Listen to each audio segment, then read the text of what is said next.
Hello and welcome to Fast and Factual. My name is Uttar Parekh and here are the top stories of the day. A stampede at a religious gathering in the Indian state of Uttar Pradesh has claimed at least 121 lives. The victims were mostly women and children. Authorities have launched a probe into the incident.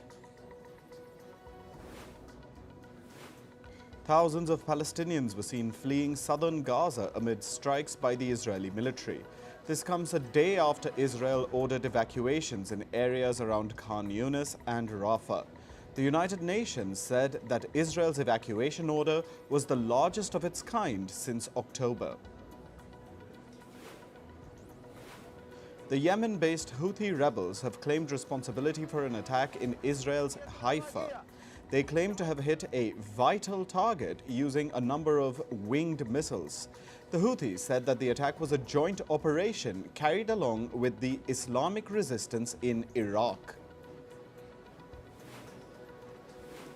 The US has announced an additional $2.3 billion in security assistance for Ukraine.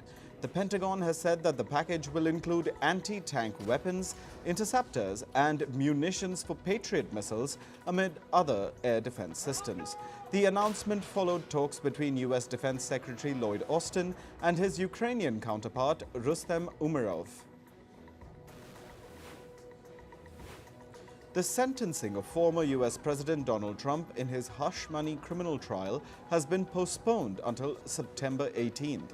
The judge overseeing the case has delayed the sentencing to assess whether a recent US Supreme Court ruling could affect Trump's conviction. The ruling granted partial immunity to US presidents from prosecution for their official acts. UK citizens are all set to choose their new government. Ahead of voting tomorrow, the UK Conservative Party made a last-ditch effort to rally support. Former Prime Minister Boris Johnson made a surprise appearance during campaigning. Ships from Russia's northern fleet have reportedly arrived in Venezuela. A frigate and a tanker stopped at the port city of La Guaira. According to Venezuelan authorities, the halt is a show of friendship, solidarity, and support for the country. The Russian frigate's Guard of Honor will participate in Venezuela's Independence Day military parade on Friday. India's External Affairs Minister Dr. S. Jaishankar is on a visit to Kazakhstan. He is there to attend the two-day Shanghai Cooperation Organization summit. He also met his Russian counterpart Sergei Lavrov on the sidelines of the summit. Their talks focused on boosting the Indo-Russia strategic partnership. Chinese President Xi Jinping is in Kazakhstan for a state visit. He'll attend a meeting of the Shanghai Cooperation Organization in the Kazakh capital, Astana. He's also scheduled to hold bilateral talks with Kazakhstan's President, Kassym-Jomart Tokayev. Xi Jinping will be heading to Tajikistan after this. Taiwan has called on China to release a Taiwanese fishing boat and the people on board. Taiwan's Coast Guard has said that Chinese officials seized a boat operating near China's coast yesterday. Chinese officials boarded and then seized the fishing boat, which was operating near Taiwan's Kinmen Islands yesterday. A Malaysian court dismissed a plea from jailed former Prime Minister Najib Razak, who wanted to serve his remaining prison sentence under house arrest. Najib Razak is in jail over a corruption conviction in Malaysia's multi-billion-dollar 1MDB scandal. In February, the former PM's 12-year jail sentence was reduced by half.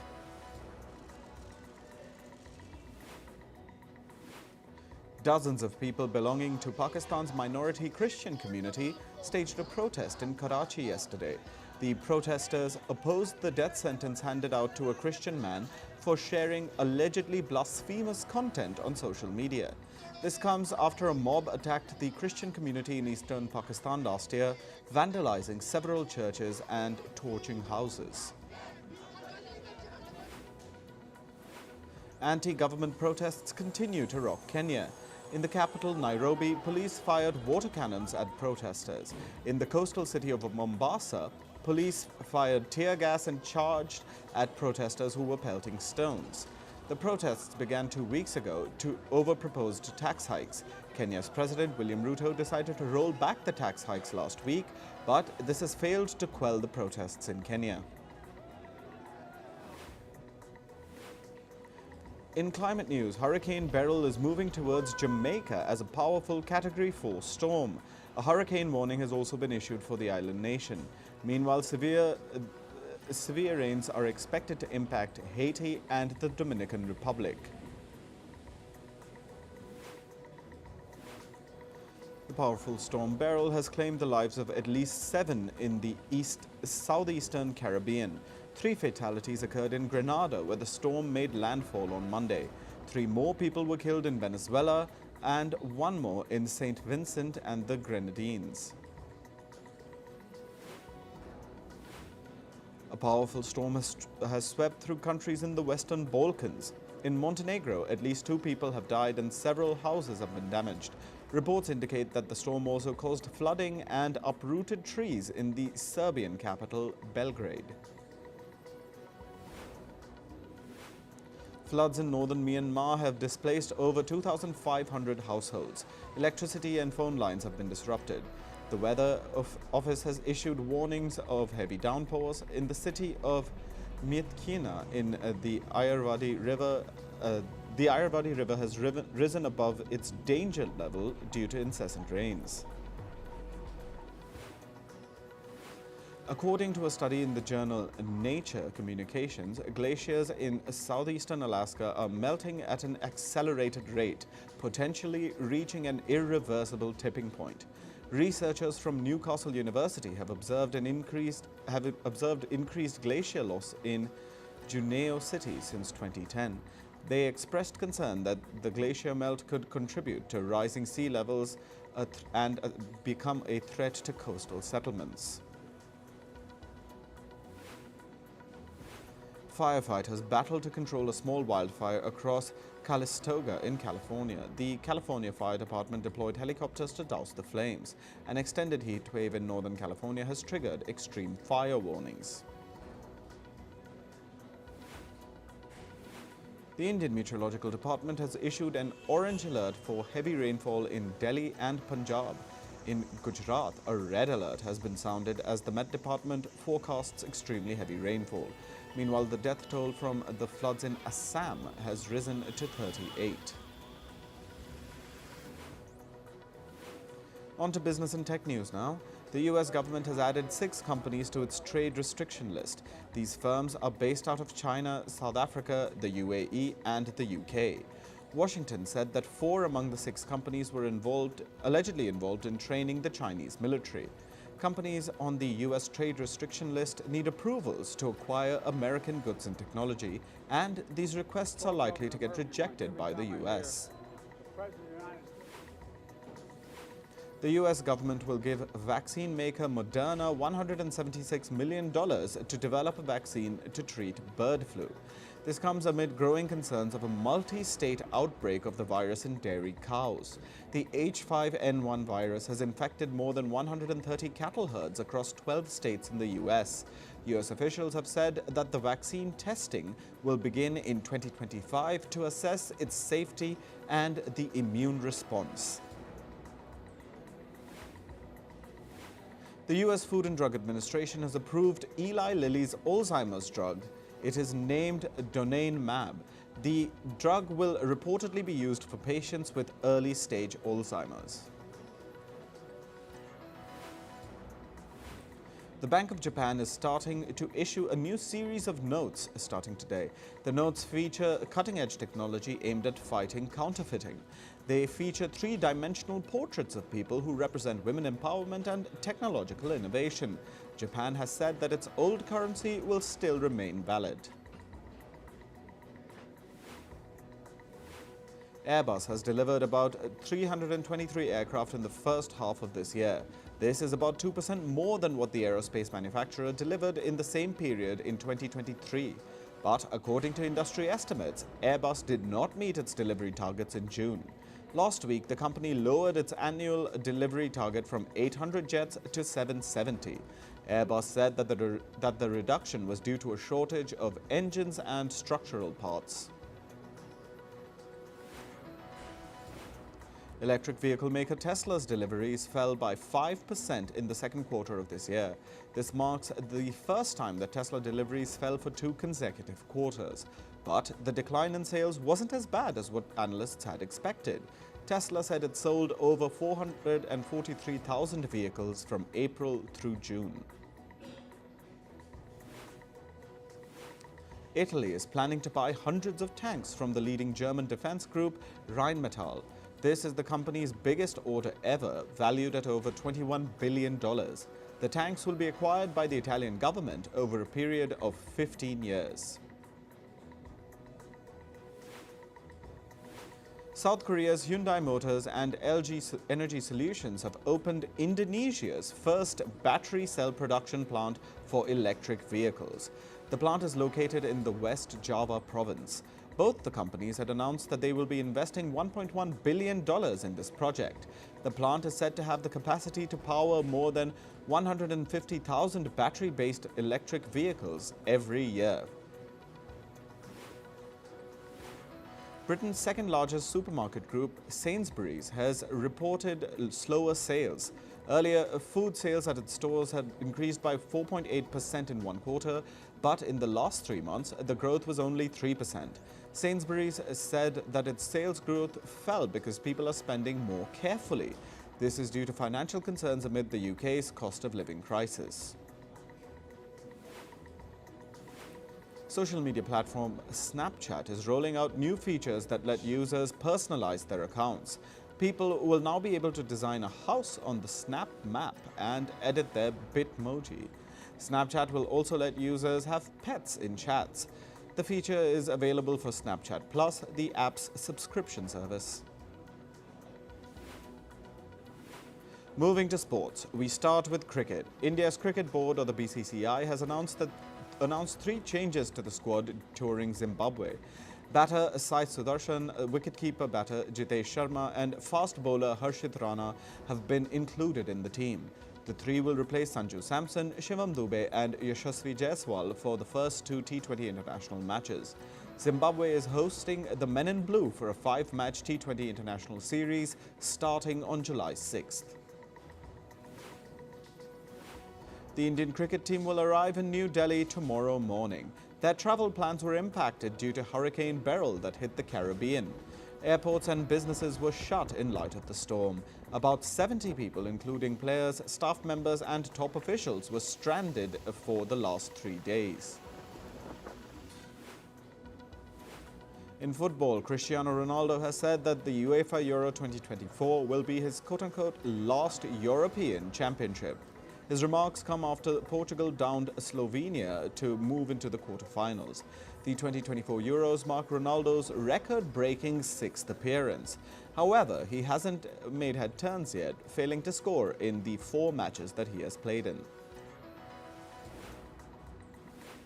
Turkey beat Austria 2-1 in the round of 16 stage at the Euros. Merih Demiral scored for Turkey in the first minute.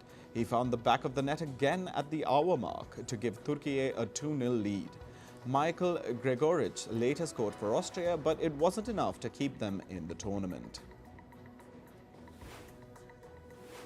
Brazil has announced that it will celebrate King Pelé Day on November 19th every year. November 19th is when Pelé scored his 1,000th goal in the year 1969. Pelé had scored the winner for Santos during their match against Vasco da Gama. The Brazilian government has passed a law approving the national tribute for the football legend. Brazil have entered the quarterfinals of the Copa America. They played out a thriller against group leaders Colombia that ended in a 1-1 draw. Barcelona winger Rafinha opened the scoring in the 12th minute. Daniel Munoz then leveled the charts for Colombia. Both teams have advanced past the group stage and into the quarters. Brazil's quarterfinal opponent is Uruguay. Argentina have named Julian Alvarez in their squad for the Paris Olympics. The Manchester City forward is currently playing in the Copa America for his national side. Alvarez has already played over 50 games for his club and country this season. The men's football tournament at the Olympics begins on July 24th, just 10 days after the Copa America gets over. In tennis, men's world number 2 Novak Djokovic has entered the second round of Wimbledon. The 7-time Wimbledon champion secured a clinical win over the Czech qualifier with Kopriva. He won 6-1, 6-2, 6-2. Despite undergoing a knee surgery recently, Djokovic showed almost no signs of discomfort. He next faces British tennis player Jacob Fearnley. Over in the Wimbledon women's draw, defending champion Marketa Vondrousova was knocked out of the Grand Slam. Her title defense came to an early end after she fell to Spain's Jessica Buzas Maniero 4-6, 2-6 in the opening round. Vondrousova's performance was plagued by double faults and she struggled throughout the match. Women's world number 1 Iga Świątek started off her Wimbledon campaign on an impressive note. The Pole has advanced to the second round of the tournament after defeating her 49th ranked American opponent, Sofia Kenin, 6-3, 6-4 in straight sets. Świątek's next opponent in round 2 is Petra Martic from Croatia. In entertainment news, Travis Kelce turned down an offer to star in a TV series by Netflix. He was approached for the role in the docu-series titled Receiver. Kelce told the makers that he would rather play ball than do this. He added that he is over reality shows now. Rock band Coldplay has released a new song from their upcoming album, Moon Music. The video features actor and writer Natasha O'Feely signing a choir. The album will be released in October this year. South Korean singers Jimin and Jungkook will be in a travel reality show soon. They will travel to places like New York, South Korea and Japan. The singers will reportedly take a road trip and enjoy their time. The series is titled Are You Sure? And it'll stream on Disney+. It'll release on the 8th of August. American singer Ann Wilson has been diagnosed with cancer. She revealed that she has undergone surgery to remove the cancerous growth. Amid this, her rock band Heart has postponed their tour, which was scheduled for this year. The band plans to get back on stage in 2025. The film 1992, produced by rapper Snoop Dogg, will hit theaters on the 30th of August. The crime thriller stars Tyrese Gibson in the lead role. The film is set against the backdrop of the 1992 Los Angeles riot. The makers of Jackpot released the film's first trailer. It stars Awkwafina and John Cena in lead roles. The video shows Awkwafina as a struggling actress who wins the lottery. Cena plays the role of a lottery protection agent. The third installment of Now You See Me will release in 2025. The American heist-themed franchise film stars Jesse Eisenberg, Rosamund Pike and Woody Harrelson. The plot of the film is still under wraps. Season 3 of Bridgerton has gotten more than 90 million views on Netflix. With these numbers, this season has become Netflix's 10th biggest English-language series. This is according to data collected on the 30th of June. The second part of Season 3 dropped on the 16th of May this year. Magnolia Pictures has acquired the US rights to the indie sci-fi film Omni-Loop. It stars Mary Louise Parker and Ayo Edebiri. It follows the story of a quantum physicist who is stuck in a time loop. It has been slated for release on the 20th of September. Oscar-winning actor Kate Winslet has been honored with a Lifetime Achievement Award at the Munich Film Festival. The audience couldn't stop clapping when she went on stage to receive her award.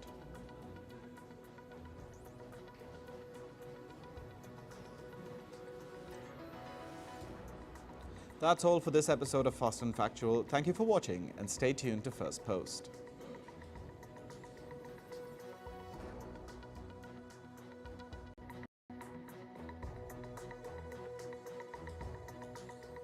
Hello